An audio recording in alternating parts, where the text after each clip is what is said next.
नमस्कार दोस्तों, स्वागत है आप सभी को फिर से एक बार हमारे इस YouTube चैनल पर। मृत्यु और पुनर्जन्म क्या कहते हैं वेद पुराण।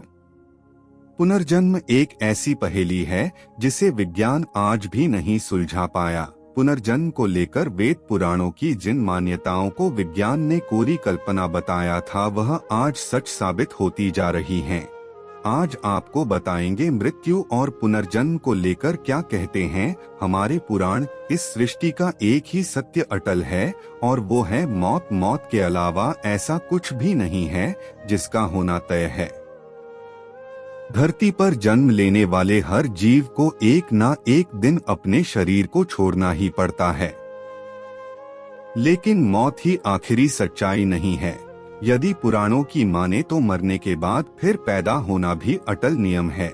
मरने के बाद इस धरती पर वापस कौन लौटता है, सबसे पहले ये जान लें। पुराणों के मुताबिक साधारण प्रकार के लोग अपनी मृत्यु होने के बाद तुरंत किसी न किसी गर्भ में चले जाते हैं, किसी न किसी शरीर को हासिल कर लेते हैं।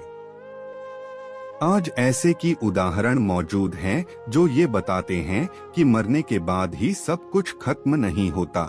विश्व के सबसे प्राचीन ग्रंथ ऋग्वेद से लेकर वेद, दर्शन शास्त्र, पुराण, गीता, योग ग्रंथों में पूर्व जन्म की मान्यता दी गई है।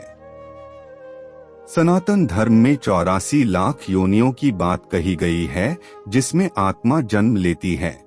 आत्मज्ञान होने के बाद मरने जीने की कड़ी रुकती है, जिसे मोक्ष के नाम से जाना जाता है। गरुड़ पुराण एक ऐसा ग्रंथ है जिसमें जीवन और मृत्यु की हर सच्चाई का ब्यौरा तो है ही, साथ ही इस बात का भी उल्लेख है कि मृत्यु के बाद आत्मा किस तरह और किन किन हालातों से गुजरते हुए यमलोक तक पहुंचती है। यमलोक पहुंचने के बाद उसके जीवित अवस्था में किए गए पाप और पुण्य का हिसाब किताब होता है, जिनके अनुसार उसे आगे के हालातों को पार करना पड़ता है। गरुड़ पुराण के मुताबिक मृत्यु के पश्चात 47 दिनों की यात्रा कर आत्मा यमलोक पहुंचती है। गरुड़ पुराण के अनुसार यमलोक 99 योजन दूर है। 1 योजन 4 कोस के बराबर और 4 कोस 13 किलोमीटर के बराबर होता है। लेकिन यमराज के दूत कुछ ही देर में उस आत्मा को अपने साथ यमलोक पहुंचा देते हैं। यहां पहुंचने के बाद यमदूत उसे यमराज के सामने प्रस्तुत करते हैं।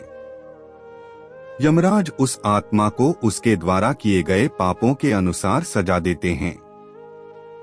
गरुड़ पुराण के अनुसार यमलोक तक पहुंचने के बीच 16 पुरियों को पार करना होता है। इसके बाद वह आत्मा यमराज की आज्ञा पाकर अपने घर वापस लौटती है। घर आकर वह आत्मा अपने शरीर को वापस पाने का आग्रह करती है, लेकिन यमदूत उसे अपने बंधन में रखते हैं। मृत्यु के पश्चात परिवार वाले पिंडदान और ब्राह्मणों को भोजन तो करवाते हैं, लेकिन पापी आत्मा को उस दान पुण्य से तृप्ति नहीं मिलती। भूख और प्यास से बिलखती हुई वह दोबारा यमलोक पहुंचती है। अगर मृत व्यक्ति के परिवार वाले पिंडदान और पूरे विधान के साथ अंतिम संस्कार नहीं करते तो वह आत्मा सुनसान जंगल में प्रेत बनकर घूमने लगती है। गरुड़ पुराण के अनुसार मृत्यु के बाद 10 दिन तक पिंडदान किया जाना चाहिए। हर रोज किया जाना वाला पिंडदान 4 भागों में विभाजित होता है। 2 भाग पंचमहाभूत देह को पुष्टि देने वाले होते हैं, तीसरा भाग यमदूत और चौथा भाग आत्मा का होता है। 9वें दिन पिंडदान करने से आत्मा का शरीर बनने लगता है और 10वें दिन पिंडदान करने के बाद आत्मा को चलने की शक्ति मिलती है। और अब आपको बताते हैं आत्माओं को पुनर्जन्म कब और कैसे मिलता है।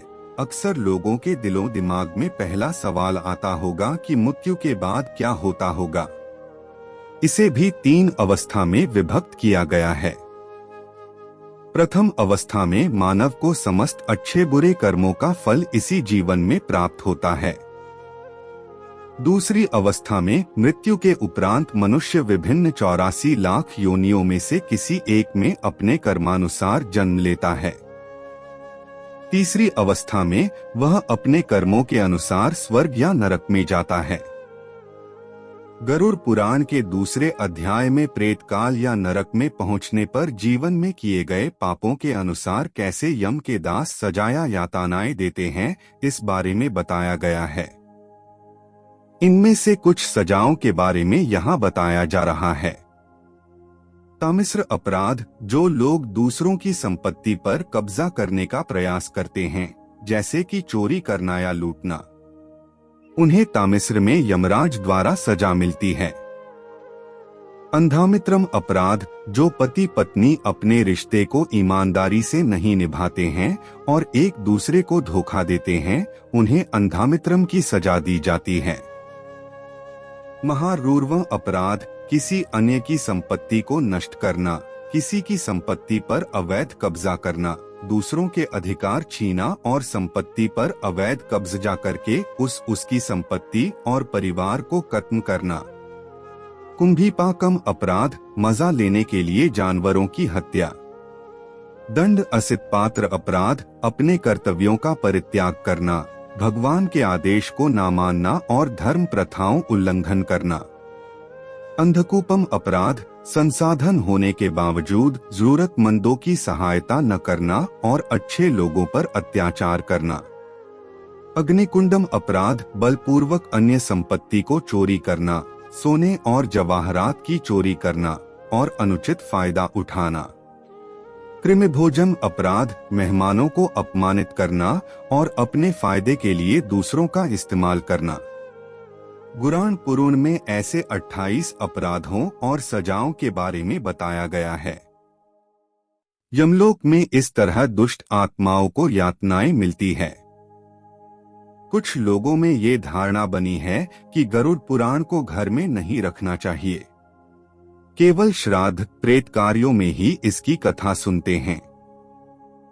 यह धारणा भ्रामक और अंधविश्वास से भरी है, कारण इस ग्रंथ की महिमा में ही यह बात लिखी है कि जो मनुष्य इस गरुड़ पुराण सारोद्धार को सुनता है, चाहे जैसे भी इसका पाठ करता है, वह यमराज की भयंकर यातनाओं को तोड़कर निष्पाप होकर स्वर्ग प्राप्त करता है। पुराणों में कई कथाएं भी मिलती हैं जो यह बताती हैं कि मृत्यु के समय व्यक्ति की जैसे चाहत और भावना होती है, उसी मुताबिक उसे नया जन्म मिलता है। पुनर्जन्म आज एक धार्मिक सिद्धांत भर नहीं है। इस पर विश्व के अनेक विश्वविद्यालयों और परामनोवैज्ञानिक शोध संस्थानों में ठोस काम हुआ है। तो दोस्तों, ये मृत्यु और पुनर्जन्म के बारे में आप लोग क्या कहते हैं? कमेंट करके जरूर बताएं। धन्यवाद।